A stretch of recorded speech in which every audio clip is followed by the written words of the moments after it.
C'est un plaisir de vous savoir nombreux suivre ce journal sur Géopolis Télévision, mais bien avant, prenons les sommaires.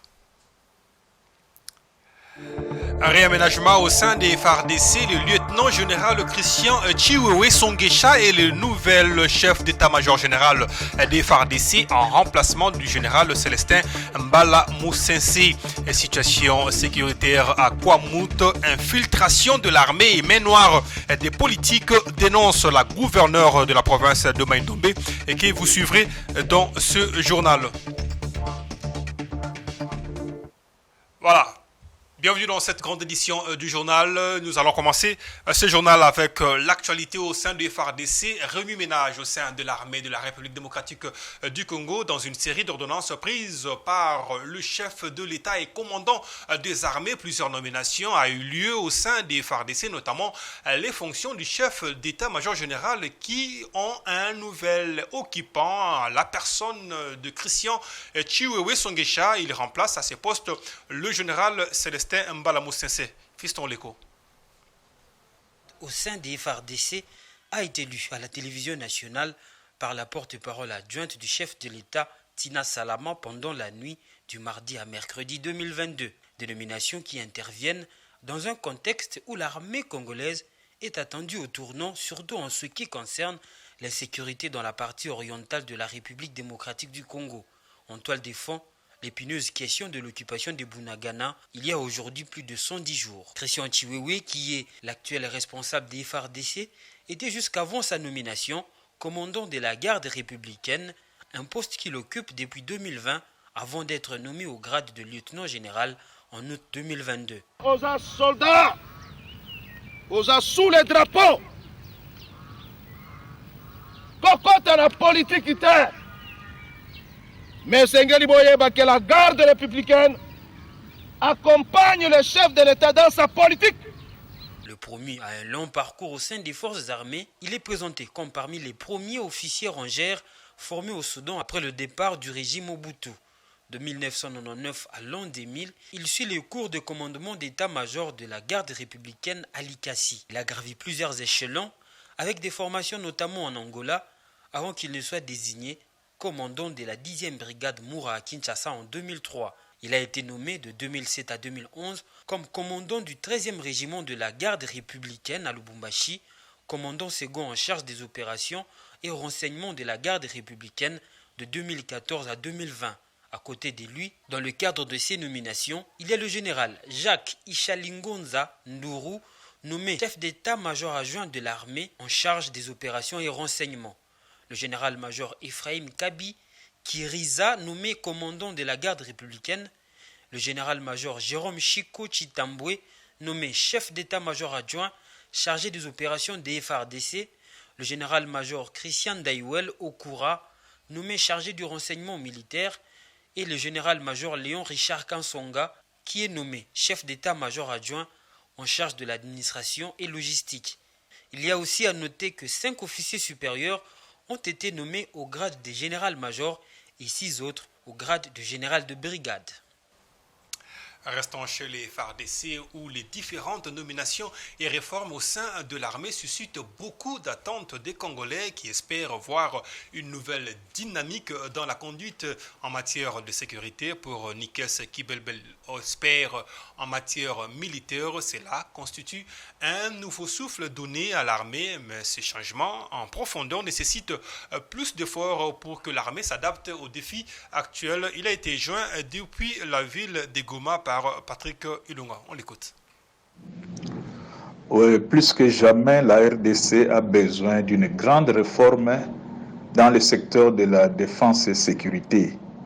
C'est vrai, il y a une loi de programmation qui vient d'être votée au Conseil des ministres. Comme on dit, mieux vaut tard que jamais. Mais même l'enfer est pavé de bonnes intentions. Il ne suffit pas de voter, mais il faut chercher à l'appliquer. Il faut appliquer parce que notre armée a été conçue dans le type d'armée traditionnelle. Donc notre armée aujourd'hui est une armée de retard. Il faut concevoir une armée du présent et du futur capable de répondre aux menaces d'aujourd'hui et de demain. les nominations que viennent d'opérer les chefs de l'État, il faut les saluer pour 2-3 raisons. La première raison, depuis le départ du président Kabila, le chef de l'État actuel, donc Félix Antoine Tshisekedi, n'a pas touché à l'ossature ou à la colonne vertébrale de l'armée.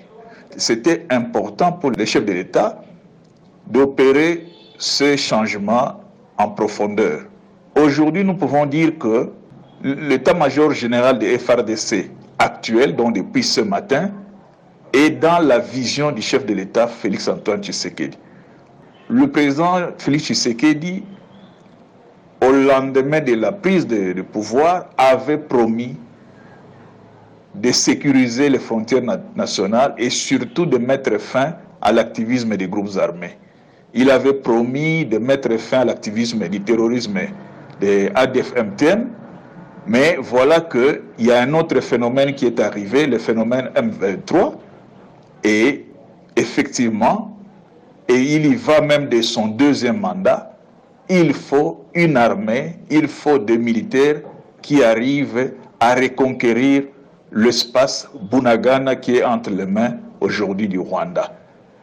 Et je pense que c'est l'impulsion qu'il donne, le nouveau souffle qu'il donne à l'état-major qu'il vient de nommer. Et on va rester dans le volet sécuritaire, mais cette fois-ci pour parler de l'insécurité à Kwamouth, où le président de l'Assemblée nationale, Christophe Mbosso Oppodiampouanga, a reçu lundi une délégation des autorités de Mai-Ndombe, dont la gouverneure Rita Bola. Cette dernière a eu à dénoncer une infiltration et une main noire dans les atrocités à Kwamouth. Voldekenge. Reçu par le président de l'Assemblée nationale avec le gouverneur du Kwango et du Kwilu, la gouverneure de Mai-Ndombe, Rita Bola, a dénoncé une infiltration et une main noire dans les atrocités déplorées à Kwamouth. Elle invite les autorités nationales à agir en temps réel et en urgence sur la situation sécuritaire dans la province de Mai-Ndombe. Nous demandons au président de la République, je cite, Son Excellence, M. Félix Antoine Tshisekedi Tshilombo, nous demandons au président de l'Assemblée nationale, M. Mbosso, nous demandons aussi au président du Sénat, M. Bahati, qu'il puisse prendre des décisions, au chef du gouvernement aussi bien sûr, M. Samalou Kondé, de prendre des décisions en temps réel. Pour moi, le pays est en guerre. S'ils ont choisi Kwamouth, c'est parce que c'est l'entrée de Kinshasa. Et nous voulons que les décisions se prennent en temps et à l'heure, afin d'agir. Nous sommes infiltrés, il y a une main noire, alors attaquons le problème à la source et sécurisons nos territoires. Le conflit interethnique entre le peuple Teke et Yaka dans les territoires de Kwamouth a déjà fait plus de 150 morts, de nombreux déplacés et des habitations incendiées. Ce conflit a actuellement dépassé les limites du territoire de Kwamouth pour s'étendre à Bagata, dans la province du Kwilu, où 22 assaillants ont été arrêtés après le meurtre d'un chef coutumier. Il faudrait souligner qu'au cours de leurs échanges, le speaker de la Chambre basse du Parlement a exhorté la représentation de l'ex-Bandundu à militer pour le retour de la paix. Et pour en parler, faire le point globalement sur la situation sécuritaire, mais aussi au sein des FARDC, je reçois pour vous un intervenant dans ce journal. Il s'agit de Patrick Ilunga, journaliste ici chez Géopolis Télévision, à qui je dis bienvenue. Merci Pati Mukuna. Nous allons faire le point avec vous sur la situation sécuritaire, les nominations, mais aussi la situation de Kwamouth. Commençons avec l'armée, où il y a de nouvelles nominations en la personne de Christian Chiwewe, qui prend les fonctions de chef d'état-major général de l'armée en remplacement de Mbala Célestin Moussensi, qui est parti. Selon vous, qu'est-ce qui a motivé le choix de ce général d'armée ? Merci Pati pour l'invitation, mais je crois que d'abord quand on regarde le lieutenant-général Christian Chiwewe, on se rappelle qu'il y a 2 ans peut-être, il y avait tellement de bruit dans l'armée qui était influencé, on va dire que ces bruits-là provenaient du monde politique, où les différents, on va dire, les différentes querelles, les politiciens voulaient les amener dans l'armée. Mais c'est à ce moment-là qu'on a vu le lieutenant général Christian Chiwewe c'est mettre debout pour mobiliser les troupes et imposer une rigueur de fer dans l'armée. Et à l'époque, c'était la garde républicaine seulement.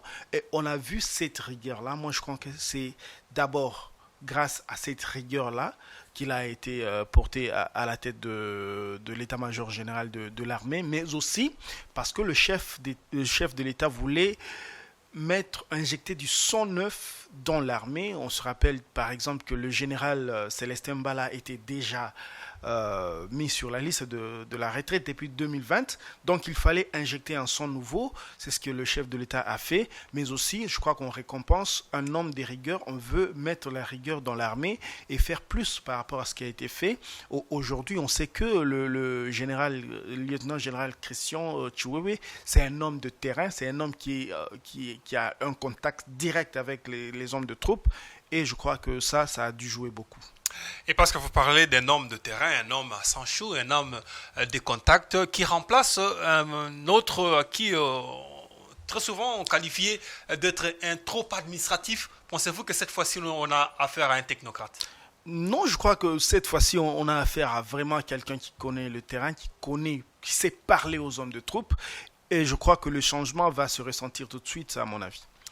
Et quel est l'impact à attendre derrière ces nominations quand on sait que c'est une chaîne de nominations? Il n'y a pas que Christian Chiwewe, il y a autant de généraux qui ont été promus. Qu'est-ce que la République doit attendre de ces généraux?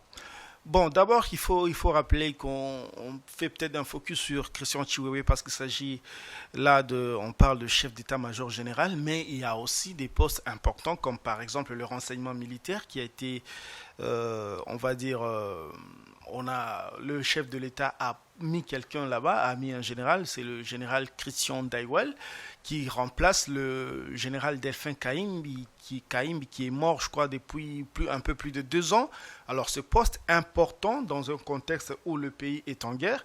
Donc, le chef de l'État a dû mettre quelqu'un là-bas. Donc, il ne s'agit pas seulement du chef d'état-major, mais c'est une chaîne de commandement qui a été remplacé, on va dire, c'est la première, on va dire, c'est le premier grand remplacement du président Tshisekedi dans l'armée, parce que depuis qu'il est là, il a gardé d'abord le chef d'état-major Célestin Mbala qui a été nommé à ce poste-là depuis 2018 par l'ancien chef de l'État Joseph Kabila. Et donc aujourd'hui, je crois que l'impact, quand on regarde l'armée, on voit qu'il y a tout de suite quelque chose qui saute aux yeux. Il y a d'abord l'organisation et la chaîne de commandement. Dans l'organisation, on sent que l'armée congolaise est quand même organisée du fait qu'il y a déjà des zones opérationnelles qui sont mises en place. Il y a tout ça, mais quand vous voyez la chaîne de commandement, vous sentez qu'il y a un petit problème parce que tout récemment, il n'y a pas un mois, un général a été aux arrêts aujourd'hui, soupçonné d'avoir trempé, on va dire, dans la complicité avec l'ennemi. Et c'est là, ce sont juste des soupçons. C'est là que je voulais aborder ma prochaine question, celle de savoir si ces nominations sont en réaction avec ces dont vous faites allusion, la déchéance d'un général qui est accusé, qui est aux arrêts, qui doit répondre devant la justice. Et pensez-vous que ces nominations sont une réponse en fait à cette infiltration de l'armée? Je crois que c'est ça, parce que si vous suivez bien l'interview que le chef de l'État a donnée aux journalistes français à New York, il parle d'une armée hétérogène qui mérite d'avoir une purge pour séparer les bons grés de l'ivraie. Ça, c'est vraiment le chef de l'État qui dit ça. Et donc, je crois que le président de la République, il a dit, c'est une réforme qui prendra du temps pour avoir le résultat. Et le chef de l'État est dans une logique de réforme. Vous voyez par exemple le remplacement dans la chaîne de commandement, parce qu'on ne le dit pas assez, mais il y a des soldats aujourd'hui, des commandants qui ont été condamnés pour avoir vendu des tenues et des armes aux rebelles. Voyez-vous, donc il y a ce problème, il y en a qui sont parfois cités dans le trafic illicite de minerais au niveau de l'Est. Donc, il y a tout ça. Le chef de l'État est en train, petit à petit, je crois qu'au niveau infrastructure et au niveau des hommes, tout ça est en train de se mettre en place petit à petit et qui va être peut-être couronné avec la loi de programmation militaire qui a été déjà examinée et votée au niveau du Conseil des ministres. Reste maintenant au Parlement de l'examiner. Et 1 milliard de dollars qui sera le budget de l'armée sur une année, c'est de 2022 à 2025. Cette loi-là, ça entre dans le cadre normal des réformes que le président de la République est en train de mettre en place. Donc dans la chaîne de commandement de l'armée en général. Et vous voyez par exemple, j'ai parlé tout à l'heure des infrastructures au niveau on va dire, de l'organisation sociale de l'armée. Il y a des infrastructures, vous vous rappelez du fameux procès 100 jours où il fallait construire pour les soldats. Aujourd'hui, au niveau de l'ANCEL, il y a des constructions pour les soldats. Je vous relance Patrick Kilunga, par rapport à votre analyse. 1 milliard de dollars pour l'armée, c'est quand même une grande première en République démocratique du Congo. Mais là n'est pas ma question, c'est de savoir si avec l'intervention de Kibelbel Nikes, qui parle d'une armée qui est en retard et qui doit être à jour, qui doit être présente et être une armée une armée futuriste. Pensez-vous qu'aujourd'hui, il y a des choses qui sont faites dans ces sens-là? Bon, je crois qu'on est un petit peu à l'école de tout ça parce que, bon, il faut dire que l'armée congolaise, via le chef de l'État, a invité les armées telles que l'armée du Kenya, l'armée de l'Ouganda, qui sont plus entraînées ou bien plus au fait au terrorisme. Parce que quand Kibelbel parle de l'armée d'aujourd'hui, c'est l'armée d'aujourd'hui et de demain, d'aujourd'hui et de demain, c'est-à-dire l'armée qui peut faire face à la guerre, on va dire il y a la guerre traditionnelle. Et la guerre asymétrique. Et la guerre asymétrique, où c'est que Lambert Mende disait kick and rush, c'est-à-dire quelqu'un qui vient, qui n'est pas habillé en treillis militaire, qui fait son coup et qui s'infiltre dans la population civile. Donc, il s'agit maintenant d'adapter l'armée congolaise à ce genre de guerre-là. C'est là que M. Kibelbel, qui est expert militaire, parle de l'armée d'aujourd'hui et de demain, parce que l'armée congolaise est beaucoup plus taillée dans la guerre traditionnelle, et ça, il faut des réformes en profondeur encore. Une dernière préoccupation avant de se quitter dans ce journal avec vous. La question épineuse reste encore Bunagana. Pensez-vous que ces nominations sont un revirement dans le problème ou l'insécurité à Bunagana?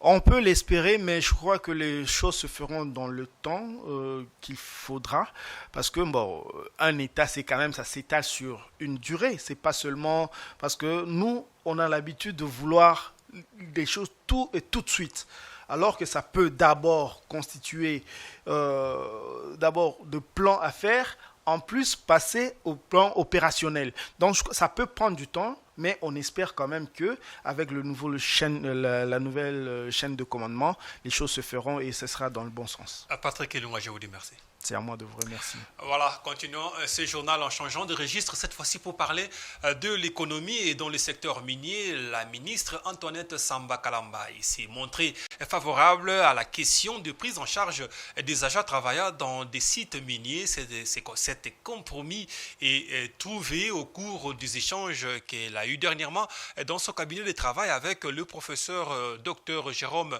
Sokolo, responsable de l'ASBL Les Amis du professeur Jérôme Sokolo. Suivez.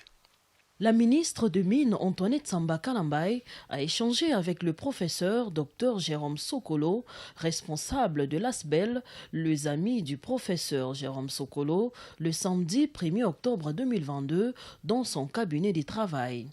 Au menu de cette rencontre, la prise en charge sanitaire de personnes qui travaillent dans des sites miniers. Au sorti de l'audience, le docteur Jérôme s'est livré à la presse en ces termes. Nos échanges ont tourné autour de notre association ASBEL, dénommée les amis du professeur Dr Jérôme Sokolo.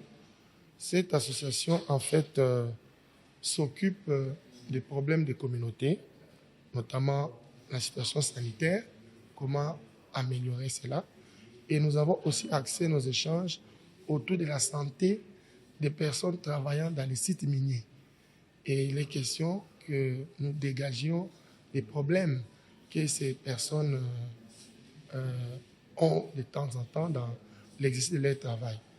Et dans ce cadre-là, en tant que professeur d'université, nous avons initié plusieurs travaux sur la santé des agents qui travaillent dans les différents sites miniers et nous sommes venus de faire part des différents résultats dramatiques que nous avons trouvés auprès de ces personnes qui y travaillent. La ministre nationale des Mines s'est montrée très favorable à leurs demandes et a promis de les accompagner pour la réussite de ces projets.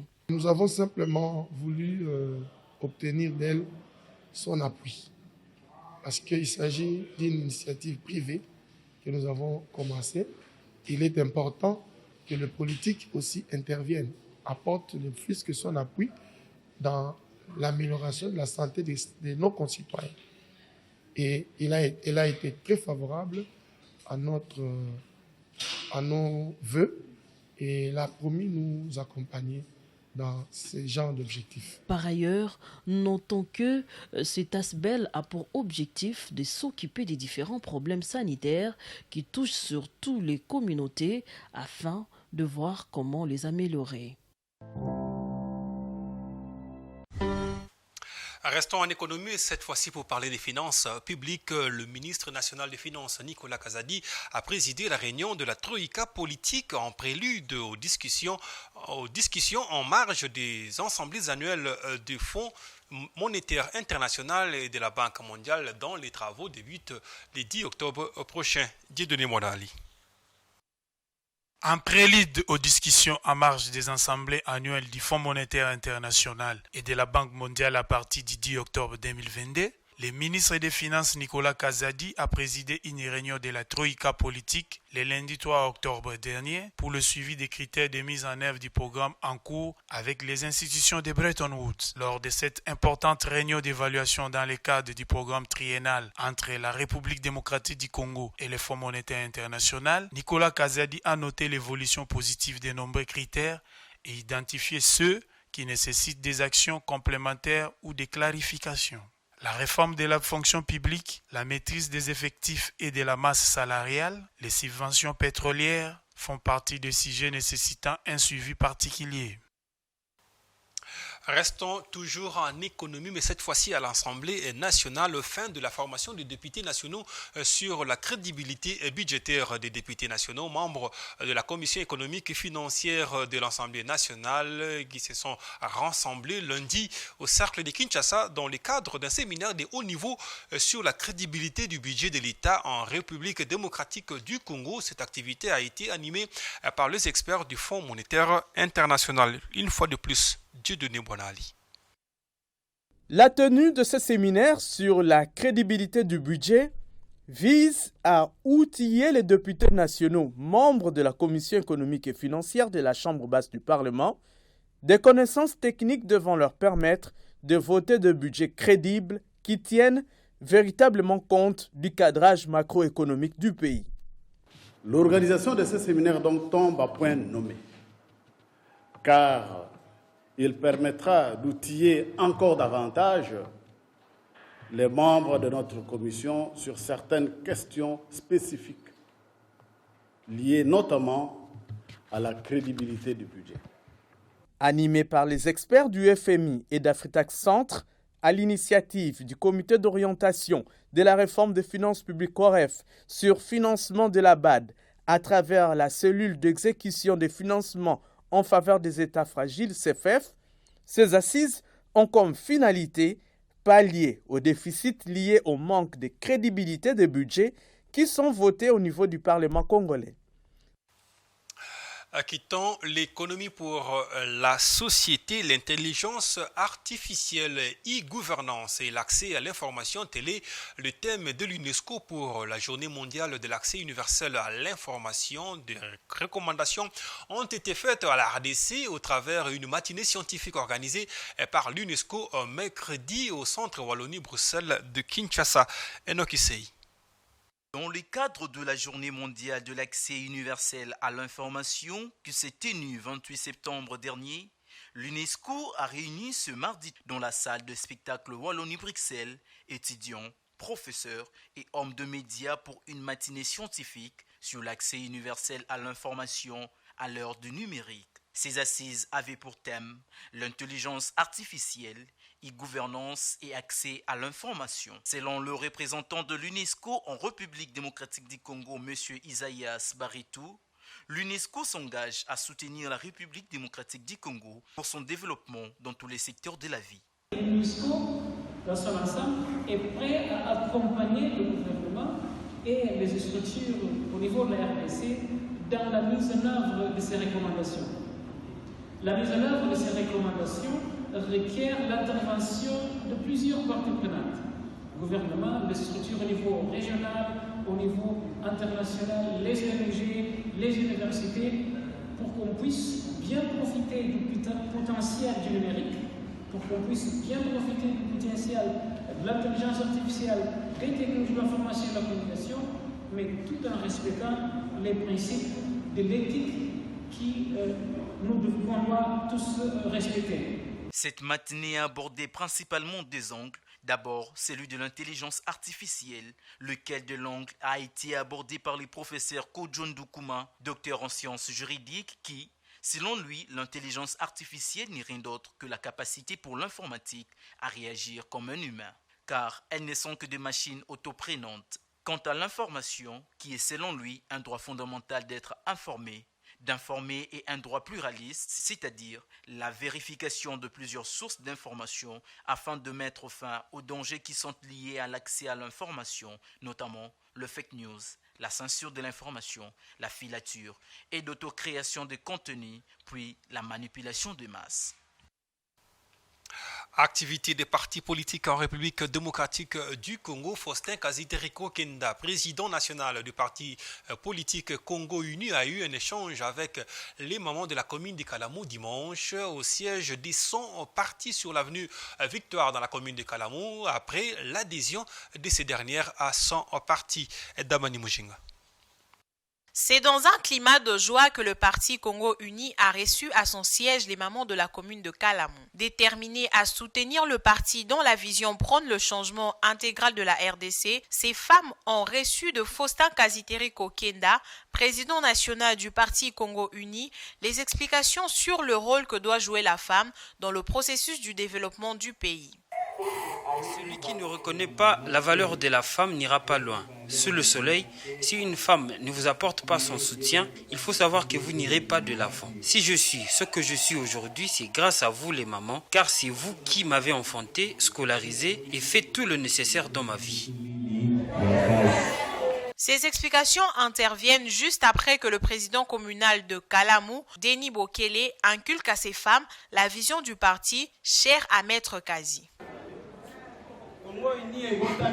Congo Uni est un nouveau et jeune parti. C'est un vent nouveau qui souffle. Nous l'appelons parti divin, parti sentinelle, car elle vient d'une inspiration divine. La devise du parti, c'est l'union, solidarité, développement. L'union parce que nous devons marcher ensemble dans l'unité et dans l'amour. Si nous sommes unis entre nous, nous ne nous ferons pas de mal et nous atteindrons le développement dans notre pays. Satisfaites des informations reçues des responsables du parti dont elles sont désormais membres, elles ont à l'occasion de cette rencontre exprimé leur soutien au président de Congo Uni et de militer jusqu'à obtenir le changement intégral du pays.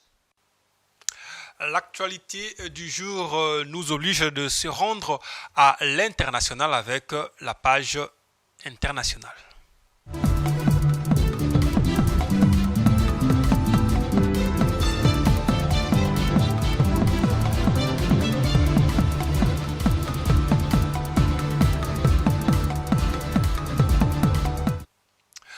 Cette page internationale s'ouvre avec la Côte d'Ivoire pour améliorer le revenu des cultivateurs et les recettes du cacao, premier produit d'exportation de Côte d'Ivoire. Le pouvoir public se fixe pour objectif de relever la transformation locale des fèves de cacao au minimum à 50% de la production annuelle, soit environ 2 millions de tonnes par année. Une action qui devrait également contribuer à l'amélioration des revenus des producteurs. Edouard Funda.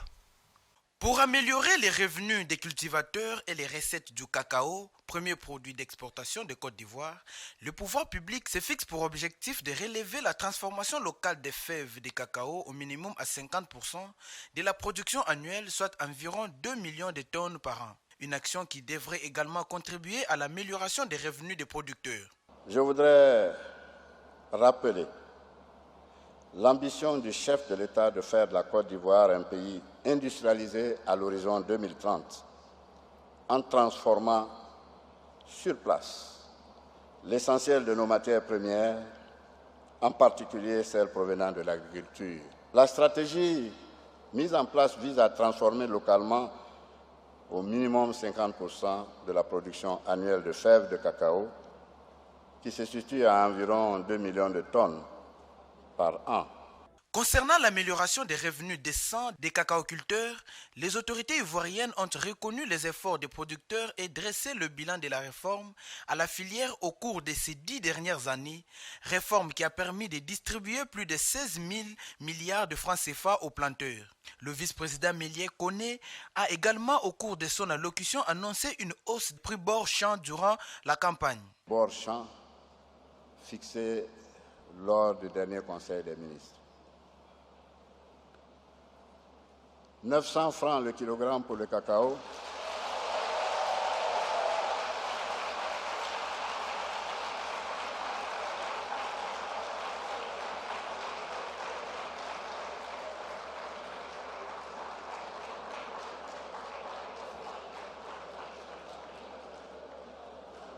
Pour la campagne principale 2022-2023, soit une hausse de 75 francs le kilo en plus. 750 francs le kilo pour le café au titre de la campagne 2022-2023.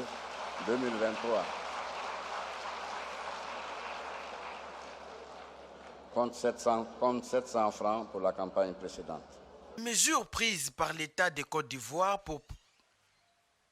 Les mesures prises par l'État de Côte d'Ivoire pour parvenir à la durabilité économique de la filière cacao sont mises en œuvre dans un contexte marqué par la montée de l'inflation découlant des chocs extérieurs, notamment le conflit russo-ukrainien. La Banque africaine d'import et export a lancé lors du séminaire sur le financement du commerce l'Académie Afrexim Bank. Cette dernière ambitionne de doter les institutions financières, les banquiers et les professionnels des organismes de réglementation, des entreprises et des cabinets juridiques africains en compétences nécessaires pour relever le défi du financement des transactions dans ces nouveaux contextes. Edouard Funda. Le monde connaît actuellement une incertitude économique de plus en plus accrue due aux nombreuses crises qu'il traverse. Ce contexte particulier impose des changements dans le secteur du commerce international. Pour faciliter l'adaptation à cette nouvelle donne, la Banque africaine d'import-export Afrexim Bank a conduit à Kampala, en Ouganda, un séminaire sur le financement du commerce avec pour objectif principal renforcer les capacités des professionnels du secteur bancaire africain pour qu'ils puissent naviguer cette période d'incertitude économique globale.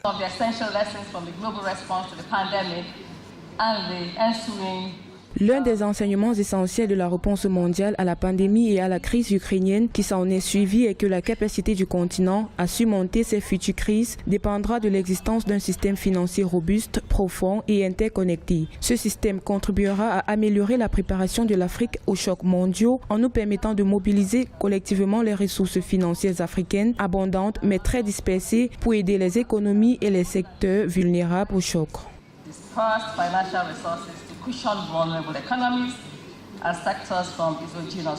L'une des activités importantes de cette première journée a été le lancement de l'Académie Afrexim Bank qui a pour objectif de former plus de 100 000 professionnels du secteur bancaire sur le continent pendant les 10 prochaines années. Nous prévoyons que la banque crée notre centre de responsabilité sous lequel seront logées ces diverses initiatives de renforcement des capacités et ce pour les raisons suivantes: créer des économies d'échelle, assurer un large alignement sur la stratégie de la banque, faciliter le processus d'évaluation et de mesure de l'impact des résultats d'apprentissage et créer une identité de marque uniforme et visible autour du leadership dans les programmes de renforcement des capacités liées au commerce. Plus de 400 personnes ont pris part à cette 23e édition du séminaire de la Banque africaine d'import-export. Il s'agit des professionnels du secteur bancaire sur les continents, les décideurs politiques ainsi que les entrepreneurs qui discutent et échangent sur les stratégies à mettre en place pour améliorer le commerce en Afrique. Sachez que le commerce africain représente 3% du commerce mondial, un défi à relever selon la Banque africaine d'import-export. Ce journal est complètement terminé, mais bien avant, je vous en rappelle le titre. FARDC, le lieutenant-général Christian Chiwewe Songesha est le nouvel chef d'état-major général des FARDC en remplacement du général Célestin Bala Moussensé. Situation sécuritaire à Kwamouth, infiltration de l'armée et main noire des politiques, dénonce la gouverneure de la province de Maïndombe, Rita, que vous avez suivi dans ce journal. Fin complète de ce journal. Je vous dis merci de l'avoir suivi et je vous fixe rendez-vous pour une autre édition.